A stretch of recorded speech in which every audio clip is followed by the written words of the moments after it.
Bolalar darsga tayyormisiz? Hammamiz sog'-omonmiz, yangi darsga tayyormiz. Judayam yaxshi. Hozir o'qish sabog'i bizga nima o'rgatadi? Yozuvchilar, shoirlar hayotidan so'zlaydi. Alisher va Boburlar ijodidan so'zlaydi. Judayam yaxshi. Hozir esa o'qish darsida sizlar bilan o'tirgan mavzuni mustahkamlash maqsadida bugun uchishga shaylanamiz degan ajoyib metoddan foydalanamiz. Diqqatingizni do'stga qaratsangiz, 3 ta qatorimiz uchun 3 ta samolyotimiz tayyor bo'lib shay bo'lib turibdi. Lekin samolyotga o'tirib uchish imkoniyatini qo'lga kiritish esa sizga bog'liq bo'ladi. Chunki chipta sotadigan joyda maxsus chiptalarimiz tayyor turibdi. Chiptalarimiz orqasida esa savollarimiz bor. Savollarga javob bergan o'quvchilar, demak mana bu uchishga shaylanib turgan o'quvchilarni o'z samolyotingizga chiqarishiga siz yaqindan yordam berasiz. Buning uchun nima qilishingiz kerak? Chiptalar orqasidagi savollarga javob berishingiz kerak va o'quvchilarimizni samolyotga chiqishi uchun yordam beramiz. Qaysi qator o'quvchilari samolyotga ko'proq o'quvchini chiqarsa, demak o'sha qator g'olib sanaladi. Tushunarli bo'ldimi? Tushunarli bo'lsa boshladik. Xo'p, demak birinchi chiptani qani kim qo'yib ketadi? Qani kim chiqadi? Muhammadxon. Qani? Bitta chiptani olasan, savollarga javob berasan, savollarga javob bersan, demak o'quvchilarni samolyotga chiqarish imkoniyatini qo'lga kiritgan bo'lasan. Demak chiptamizda ikkita savol bor. Birinchi savolni o'qiyman, diqqat bilan eshit. Qadimda hindlar 4 ta kishi orqali o'ynaladigan o'yinlarning nomi chaturangi. Ikkinchisi, uning musiqaga bo'lgan qobiliyati 3 yoshdan boshlangan. Gap kim haqida ketyapti? Mozart. Qanday chalamiz?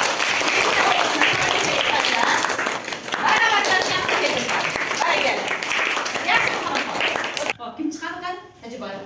Xohlagan chiptangizni olasiz. Qani, o'qib beraman. Birinchi savol. Va'da matnidagi Mirzo Ulug'bekning ustozi qayerlik edi?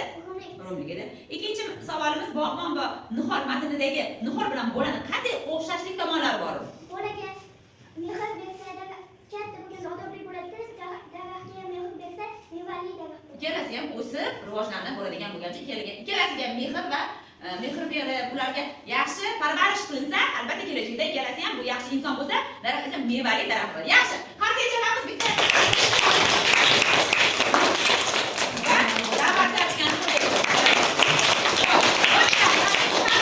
Kamroq. Bittadan olamiz.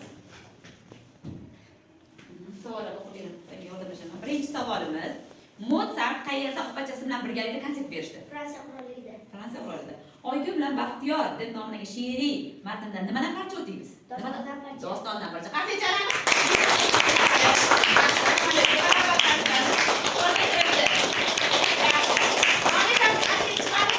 Rahmon Ali chiqarib keldik, chiptani olamiz.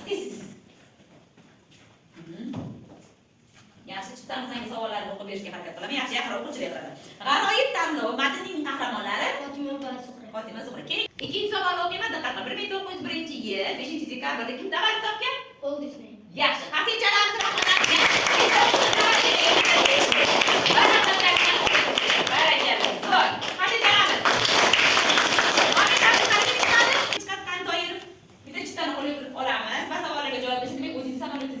Bitta o'quvchini chiqarasiz. Xo'p, birinchi savol diqqat bilan eshit.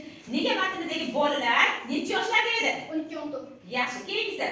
Bir vaqtlar maktab bo'lgan daraxt qayerda joylashgan? Surxondaryoning Saylov qishlog'i. Juda yaxshi. Qanday chalamiz?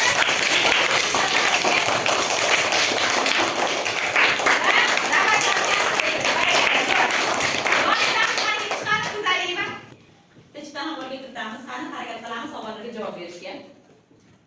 Yaxshi. Diqqat qilib birinchi savolni o'qiyman. Ahmad al-Marg'oniy bobomiz qayerda tavallud topganlar? Farg'onaning Qubo shahrida tug'ilgan. Yaxshi, ikkinchisi. Orol dengizi asli nima? Ko'l. Qanday chalamiz?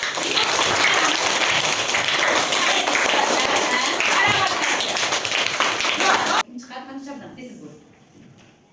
Chiptadan olamiz, savollarga javob berishga harakat qilamiz. Birinchi savol diqqat bilan eshit. U o'g'illarini qanday yo'l bilan sinadi? Qaysi matndan olingan? merosga kim munosib? Qanday sinadi? Chol, farzandlarni Farzandlarini sayrga olib chiqdi, yurgan yo'lida qopchadagi tangalardan tashlab kim olarkaniga maqsadda demak ular sinadi. Ikkinchi savolimiz: G'aroyib tanlov matnining muallifi Feruza Jalilova. qanday chalamiz?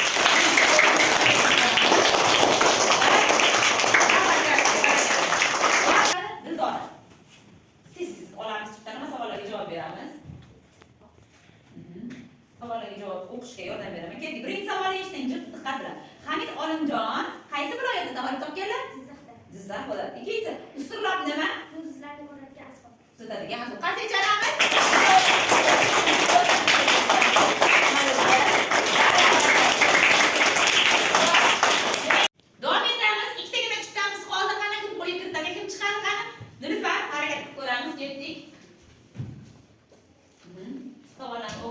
yordamlashib mikrofon.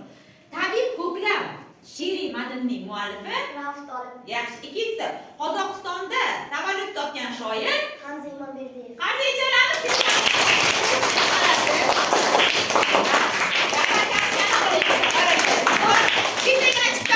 ko'ramiz kimga nasib qilarkan. Hop, davom etamiz. Bittagina chiptamiz qoldi. Qani kim chiqadi? Lolaxon. Kel. Chiptalar olasizlar, va savollarga javob bersiz. Bittagina yo'lovchimiz qoldi. Shundan demak, qaysi samolyotga chiqadi ko'ramiz. Hop, birinchi savolni o'qiyman, diqqat bilan eshit. Ona qarzi matnidagi ota bilan bola nima haqida suhbatlashdi? Hisobot tayyorlash haqida. Yaxshi. Ikkinchisi, doston bu nima? Doston Lyro-epik janridagi badiiy asar.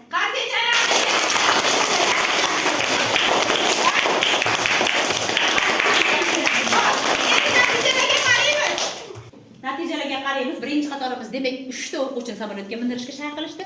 O'rta qatorimiz 5 ta o'quvchini va eng oxirgi qatorimiz 2 ta o'quvchini samolyotga chiqarishga, ya'ni chiptalarga savollarga javob berib, ularning samolyotga chiqishiga yordam berishdi. O'zidan ma'lumki, o'rta qatorimiz o'quvchilari esa 5 ta o'quvchini samolyotga chiqarib, ular savollarga javob berib, musobaqamiz g'olibi bo'ldi. Ularga qarshi jalb qo'yamiz.